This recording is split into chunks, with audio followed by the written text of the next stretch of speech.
Julian here from JVD Consulting and Spartan Business Academy. I've got the absolute pleasure, we have the absolute pleasure to talk to Tamara Waal, an absolute gun in the real estate market, and I've had the absolute pleasure to watch her journey over the last probably 5 or 6 years, probably longer because it was before I went down to Adelaide, and watch her, or you, because we're talking to you, but obviously you're watching this, go from strength to strength. So really, thanks for joining us. I know we're pretty busy. Hopefully your phone doesn't go off, let's see if we can do an hour without phone going off. So tell us who you are. You obviously come from a mobile phone background, selling mobile phones.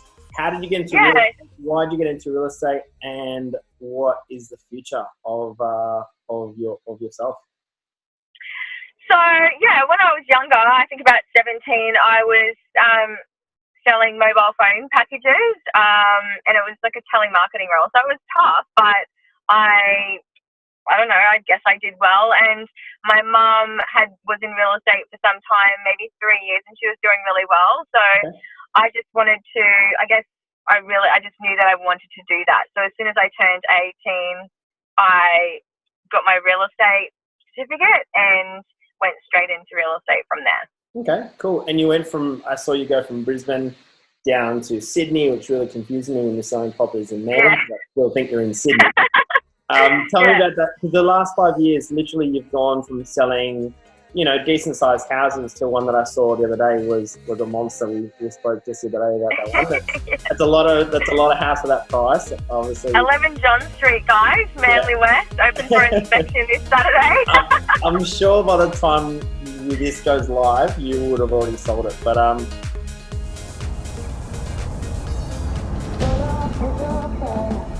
Ladies and gentlemen, welcome home to 11 John Street. Situated in Mayfair and Manly, one of the Bayside's most prestigious estates. Perched high on the hill with stunning city views, this property behind me is one of John Adams' most prized masterpieces. Architecturally designed and certainly commanding your attention from the street. I'm Tamara Waal from Remax Advantage, and I am so proud to be presenting this remarkable property to the market today.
I have faith in your sales ability. Things that you're doing at the moment is incredible. So, what tell us the last 10 years of your real estate journey?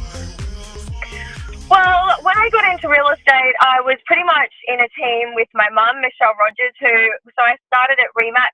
I'm actually back at Remax now. I was in a team with her for pretty much my entire real estate career up until a year ago, really. And, we were doing huge volumes at Remax. So the thing I probably struggled with in that time was it was Michelle Rogers and I was in the team. But, she was number 1 in Australia, number 4 in the world, obviously, her and I in the team were doing the same numbers, but it was her and she was the driving force, and she's incredible, and she's an incredible idol for me to have. But that's pretty good to have that in the family, you know what I mean? Yeah, it is. Yeah, I'm very lucky. Yeah. So then she bought a McGrath franchise. So we left Remax, went to McGrath. We had that for a few years, I think about 5 years. And then she retired. And to be completely honest, like throughout that time, you know, I'd sell a property and people would be like, yeah, but did you sell it or did your mum sell it? Yeah. So it was tough. Like it definitely, but it's all a mindset thing, you know. I probably could have worked harder as well, but maybe didn't need to because I was in a team environment. Yeah. And then when she sold the office, like I didn't think I could do it on my own. I was, you know, really scared of failure and of, you know, people thinking, well, yeah, Michelle's not here, and it just clouded me. Yeah. So I just left the industry, and no one knows this, so I'm being very raw here. Yes, you heard it first. I love it. Yeah, so I left the industry. I literally sold my house, moved to Sydney, just thought, you know what, no one knows me there. I can do whatever I want. I don't need to be a real estate agent. Yeah. And I didn't work. Like I just took 7 months off work altogether, and I don't know, just had a break. Like I was in real estate at that point for probably 10 years. So it's a long time, and you know, it is long hours, and it was just a really good break for me to, I don't know, just gather myself and really, I don't know, reevaluate my goals and what I wanted to do. And I realized at that point that I did want to do real estate. Like I couldn't imagine myself doing anything else. Yeah. So I took the plunge to move back, and I literally had to start again. That was a year ago. I keep getting reminders on Facebook and Instagram. I'm like, oh my God, I've been back for a year. Yeah. So it was really tough, but I just wwent back to 101. Sorry, I just got a call come through. Okay. I just went back to 101 of no, I know. Is it really dark in here? Should I turn my light on? Yeah, a little bit. That's too light. That's right, it's good. Is that better? Okay, yeah. I just have to wear sunglasses with your teeth. Sorry. Yeah, so when I came back, I started with a new agency and a completely new area, and just pretty much started again, like prospecting hard and calling people and just getting out there and doing what new agents don't like doing. And I probably got away with not really having to do all of that stuff in the beginning. Yeah. But then again, I didn't feel accomplished, and I didn't feel like I was kicking goals when I was in a team, because it wasn't really my thing. But yeah, like for the first, like I've actually just changed agencies from where I went to when I came back. So I've been at Remax now for 3.5 months, I think. Yeah. Really am just starting to feel traction. Obviously, I've always been pretty consistent, but I'm really just starting to feel traction now. And so with your, you know, you're talking about mindset before. Sales, I've been in sales for 10 years, and I'm literally getting out of my sales company that I've had for a decade. I feel like I'm ready for a new chapter in my life, and I feel a little bit unfulfilled in my own company. That's why I kind of closed it down, and we're in the process of moving out of that location and closing down that. So it's been quite a journey, and almost to the point where I didn't think that it was going to be I thought it was going to last that long. I didn't think it was going to end like this, but it is what it is. But I'm really excited about the next chapter. Who knows, I might end up in real estate. It actually feels like there's been a couple of opportunities in real estate. So I know we've spoken about that before, but there's a few conversations that I've had literally in the last week that are kind of 2 real estate agents that are kind of pushing me into that. So we'll see. Yeah, the world's your oyster. And I'm proud of you though. Like it's definitely a big change. And I just think, you know, unless you're, you know, constantly changing and, you know, achieving goals and kicking goals and reaching new levels in your life, I don't really think you're ever fully, I don't know, I don't know. Yeah, I get that, you know. You feel like you're plateauing. Well, yeah, for me, I feel almost like if I get stuck in the same situation for long enough, I feel like a caged animal that just wants to break out and just run, right? So the problem is, that's right. The problem is with me feeling trapped is that the only outcome that I want from that is to get away from that as fast as possible. So Yeah. yeah, I'm excited for the new chapter. And once you learn how to sell, honestly, I went for a conversation with someone the other day, and they said, "Oh, you know, you never sold houses before, but how would you sell them?" And I literally just went through qualification questions, and I've never sold a house, right? But I wanted to move into the sales coaching of real estate agents because I think that'd be a great space to move into, and how to connect with customers better, because most people in most industries can't sell, and no one's coaching the salespeople, right? And more importantly, moreover, no one's coaching the sales coaches, which is where I step in. Yeah, but on that, I don't think, like, you know, I don't think that people can just look, like, it's a people's business. Real estate is a people's business. Like, you could be, like, the best salesperson. I know, because if you're the best salesperson in the world, obviously you're good with people, but it's a people's business. Like, if you're really awkward, or you're not genuine, or people don't trust you, you're not going to do well in real estate, even if you're really good at selling a pen. You know what I mean? Like, you're selling people's houses. It's not a job. Yes, it's a career, but it's a privilege to sell someone. Well, someone asked me the other day, they said, "Oh, you know, I just find it hard to connect with myself being a salesperson and selling houses." I said, "You actually have the best opportunity to sell the most amazing asset that a family will ever own." Yeah. If you think about it as it's more than just a house. This is where the kids grow up. This is where they have Easters and birthdays and Christmas. Yeah. This is where they get their first, you know, scar. This is where they fall out of the cubby house. This is where they, you know, yes, exactly. that's where they get all these memories from, right? So in actual, and this goes across all salespersons. I said this in a podcast the other day when I was over in Perth, and the problem is that most salespeople don't actually understand what they're selling. So you don't actually sell a house. Like, I don't know, you've probably seen Emil Jurisic. He's up in Brisbane. He's selling an $8.8 million house with a free Lamborghini. The person that buys that house is not buying that house. Yeah, I know. They're buying the status for the house that however many, you know what I mean? That's what he's buying, and a free Lamborghini or $8.8 million Lamborghini, a free house. So yes, you get the house, and it's an incredible house. It looks amazing, but you get so much more when you buy that one, because that one has been all over the country. That's what people miss. And obviously not every house has that. But also, if Emil was like Emil's obviously a good salesperson. Like, I have a lot of respect for him from where he came from and where he is now. Yeah. I mean, he's always done well, but he's done incredibly well over the past few years. But if Emil, like, advertised all of that free Lamborghini, you know, this $8 million house, spent all of this money on advertising, and he was, you know, they didn't trust him, or he was awkward, or you know, they couldn't relate to him.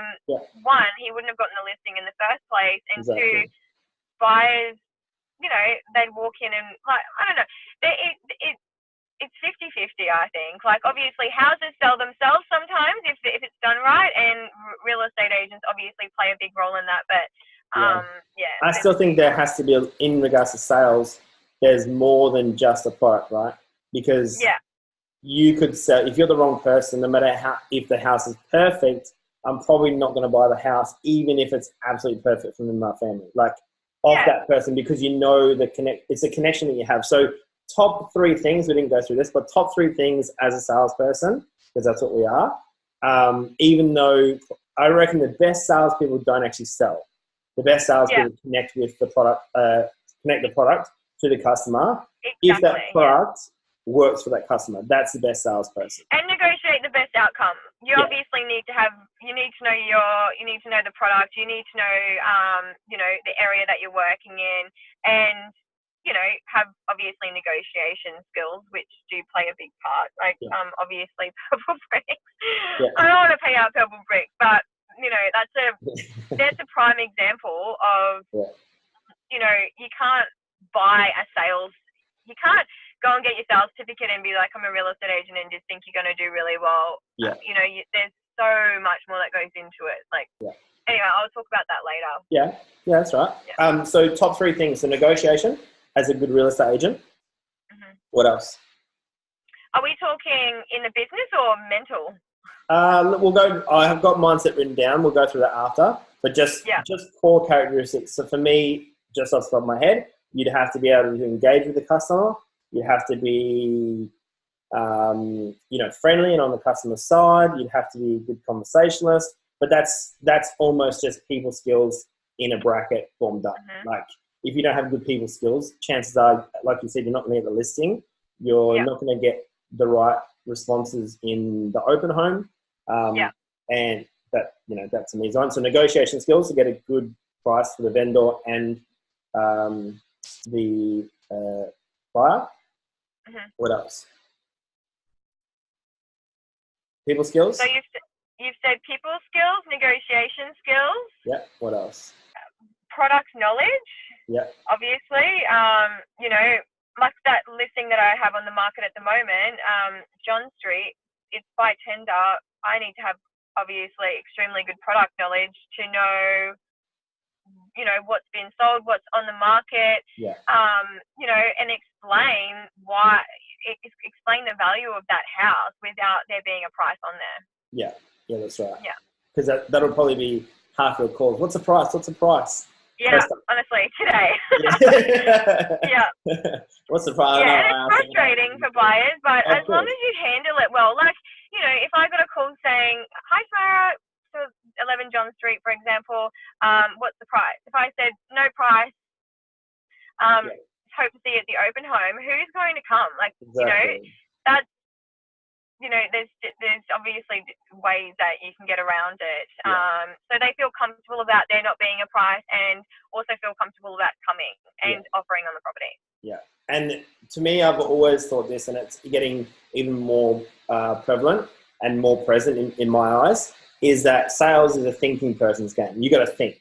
You got to think of your outcomes that you're looking for. You have to think of the consumer's outcome that they're looking for, and somehow marry them up together perfectly and effortlessly and elegantly. The more elegant you can package those two together, well, the more chances you have of getting the deal, closing the customer, and have repeat and referral clients. Correct. That was my next one. Exactly. Because you don't, if the person's got a house for the next 5 or 10 years or longer, you would hope that the person comes back to you and buys another property, invests in property, obviously the equity of the home, all those sort of things. So, cool. Like for me, a testimonial for me is just, obviously money is a byproduct of what I do and what you do, but a testimonial for me, it sounds so insignificant, but it just honestly makes everything worth it when they write you that review and they just, they give you this heartfelt testimonial, and it's just like, thank you. It really makes my day. That's true. Absolutely.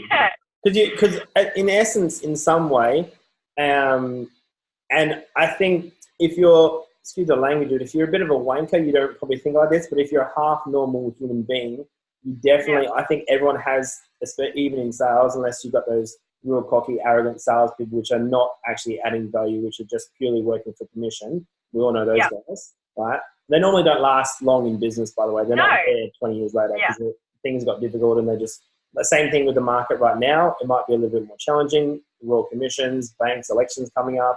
Banks are not lending out so much money, but there's still people out there making a ton of money. But what you will find is that the weak people die off very, very quickly. Oh, it's too hard. There's no money in real estate. I can't get the listings.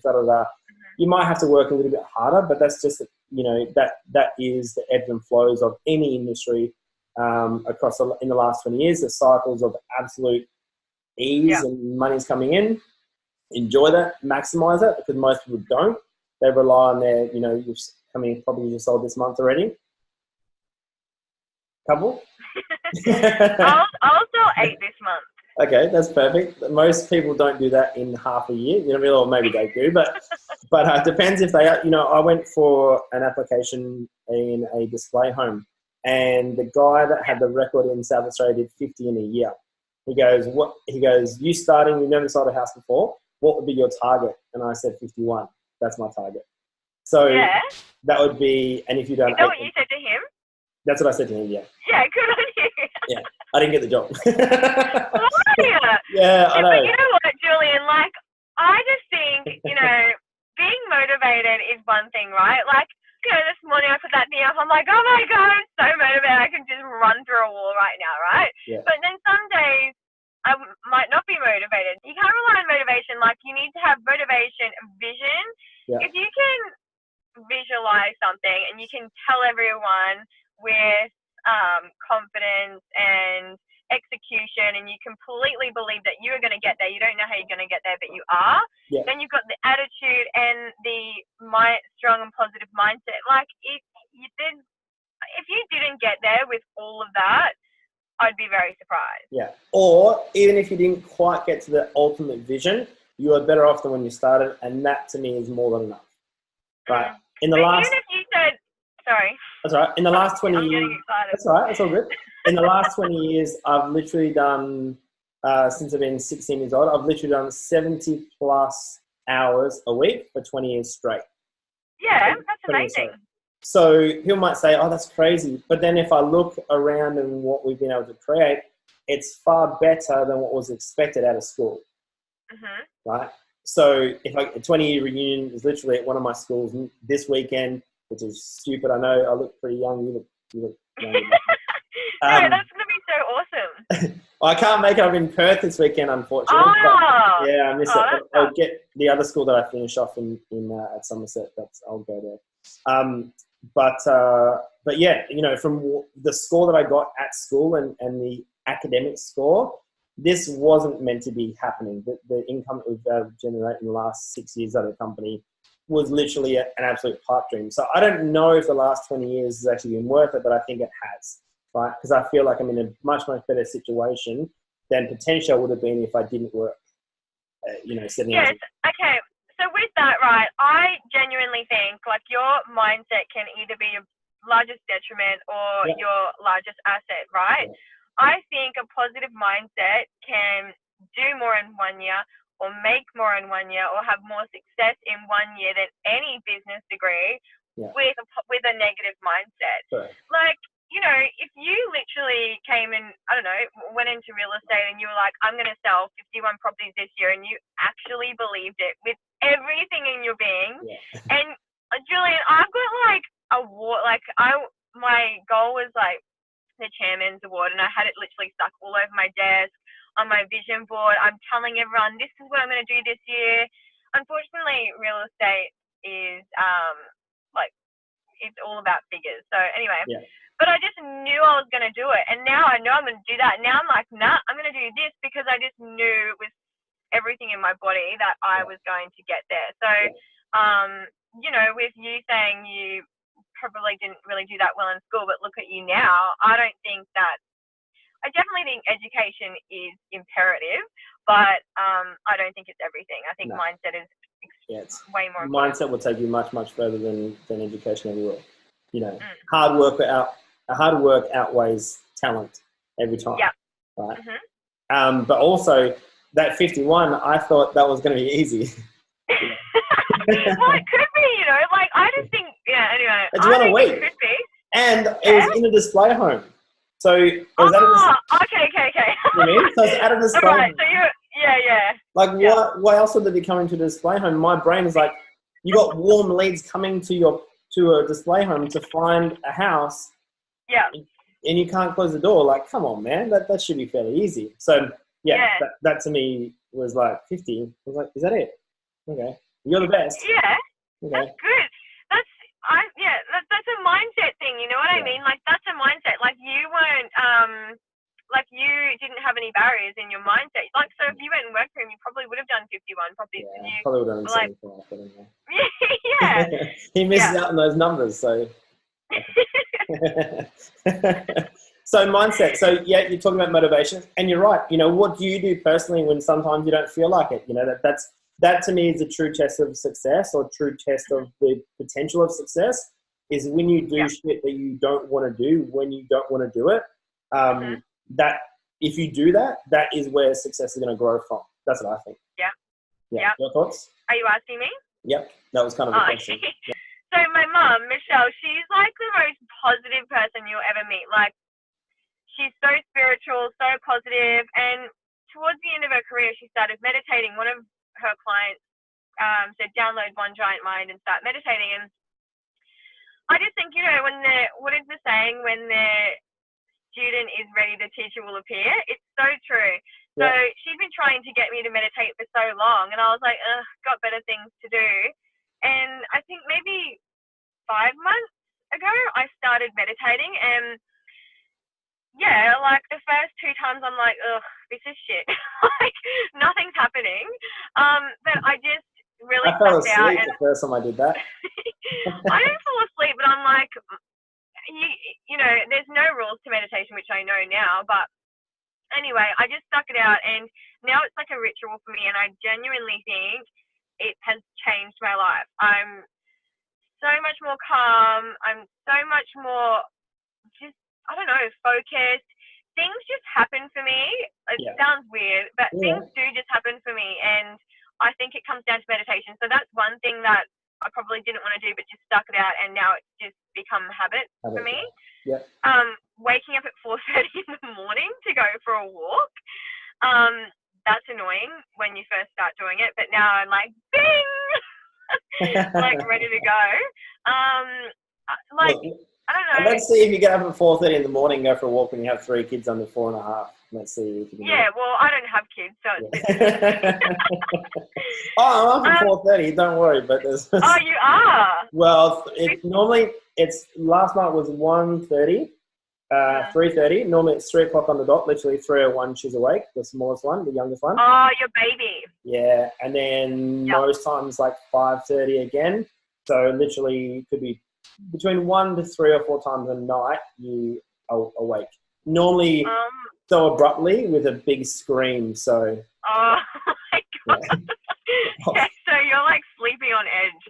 You don't really sleep even when you are sleeping because you're I can hear, like, I used to be the best sleeper, and now I can hear little scratches and yeah, because you're alert. Yeah, she sleeps like a little pug dog. She like little snorts and snores and rolls over. I can hear everything. So yeah. How old is she? She's 6, 7 months. Yeah. Okay. And then the other one just turned 3. Actually, 3 days. She turned 3, and the oldest one is 4.5. Cute! Congratulations! What a beautiful family. I do see your family photos. Yeah, they're pretty cute. Pretty cute. I'm not clucky yet, though. Oh, really? Yeah. No. Too young. Yeah. What's another thing with regards to real estate? I would say, I don't know if there's new real estate agents listening to this or people who want to get into real estate, but one thing I will say is every agency is going to say pick up the phone and call 50 people, like get on those phones, cold call, go on door knock. But if you have an attitude like you're not going to get anything out of that, or you're just not confident, it comes across, and I genuinely think, and people can correct me if I'm wrong, but I genuinely think you're better off not doing it. If you don't have a positive mindset before you go out and do that stuff. But that's another thing that I probably didn't want to do, but did, and obviously it's paid dividends, is get out there and get into it. Prospect. You got to prospect. That's how you're going to get your leads. That's how you get your listings. Yeah, I love it. I love it now. It's just, And there's a formula that it works, right? And until someone comes up with a better one, then that's the one you need to follow if you want to be successful. So to me, success leaves clues. Yeah. So to me, what I would do is if I was going to get into real estate agent, if that happens, I will call you. And we'll ask to talk to your mother and find out the best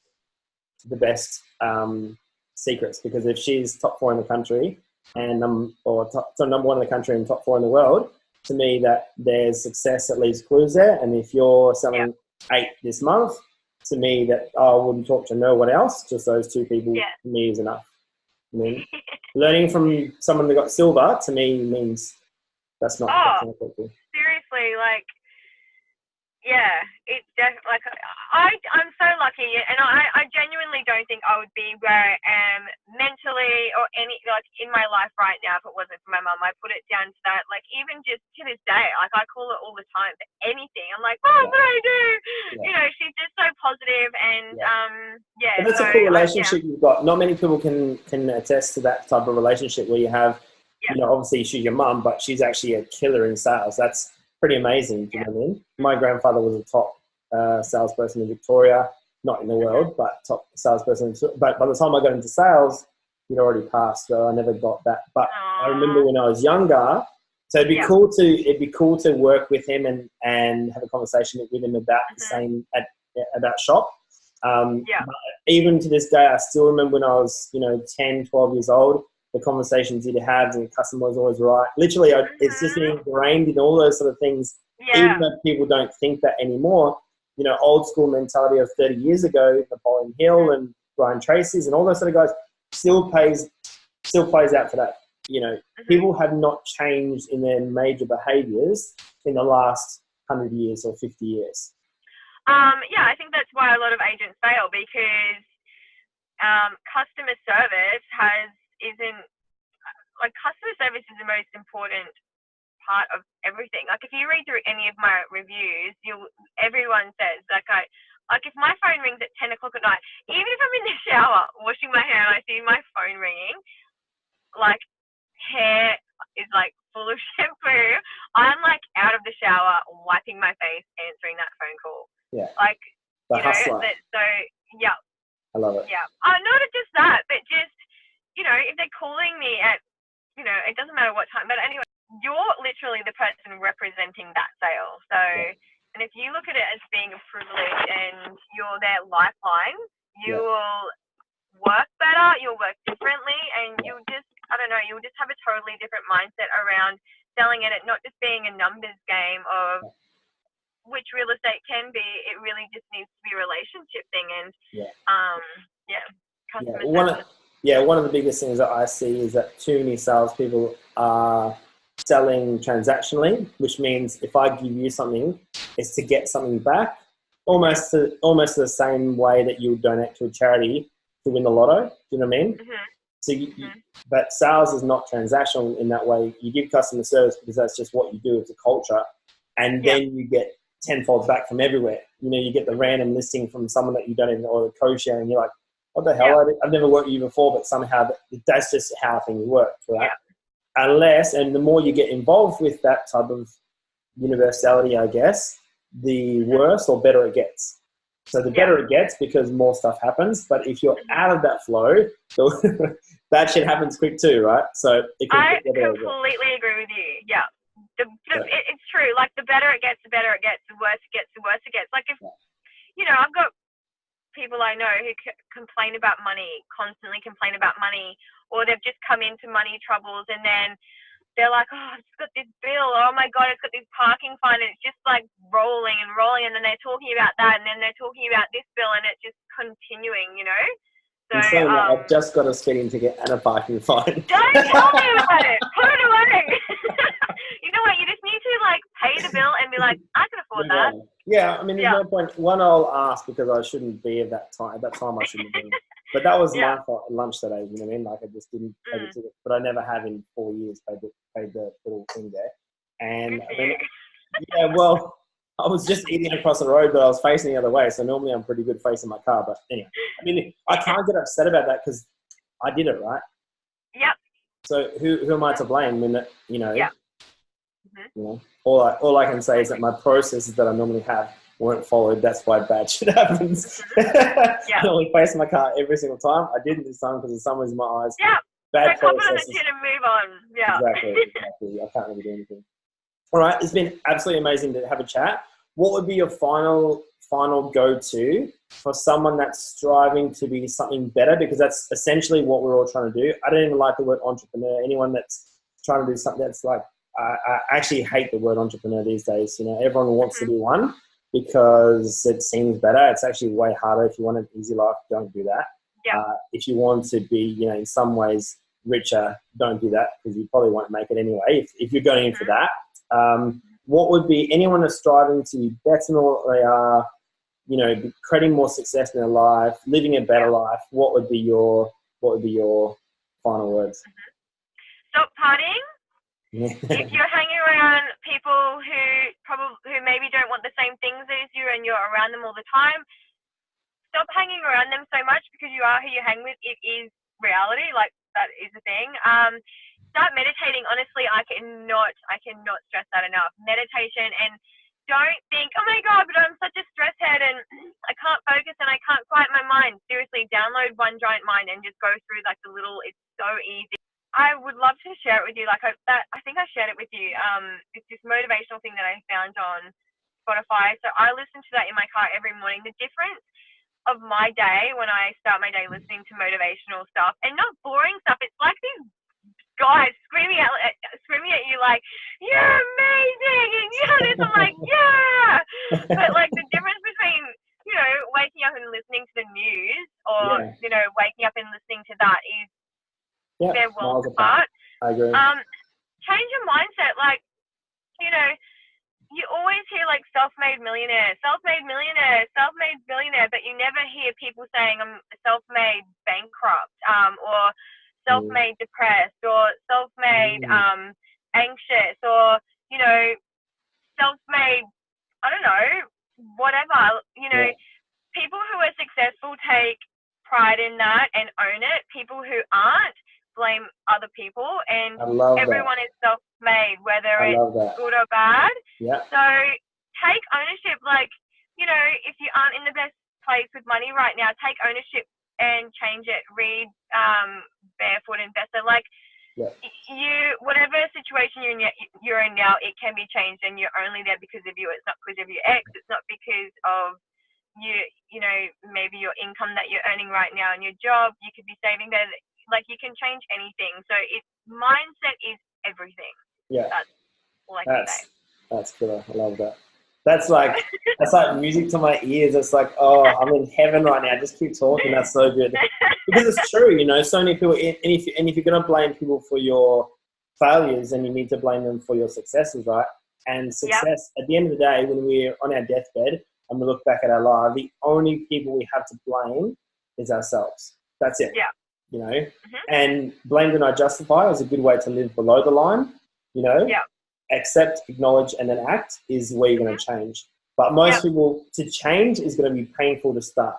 That's the difference. But, of course, but if it was easy, it would be like, like when I was working with Mum, and it would be like Tamara Hall and Michelle Rogers, and I just am hard on myself. Like, we're obviously doing really well, and I worked really hard, but it came easy for me, and I thought about leaving so many times, and I was on a lot of money back then as well, but I was happy to actually change industries and go and do something where it was mine because I didn't work for it. Yeah. Whereas now I would do anything. Like, I've just got this burning desire, but burning thing, like to succeed and, change people's lives and do all these things because it's my thing. And I've worked really hard to get there.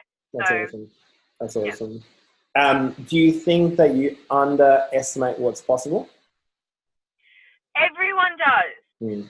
I think, like, if you told me when I moved to Sydney that I would, I don't like to sound like I'm bragging, but like I would be where I am now and where I'm going, I probably wouldn't believe you. Like, it would be hard for me to believe. Yeah. But what's helped me change my mindset is meditation and just working on myself. Like, it's tough. Real estate is tough, and it's a lot of pressure and a lot of stress, and you need to constantly work on your mindset and your attitude. But yeah, like, when I started at Remax, I told my principal, this is what I'm going to do this year, and he was like, it's a big goal, and I just told everyone, and I didn't even care, and now I'm like, I'm going to kill that goal, and this is what I'm going to do. And a year ago, I never would have even thought it was possible. Let me give you one more example. So I've started doing these hills. There's this hill in Bulimba called Main Street, and it is like atrocious.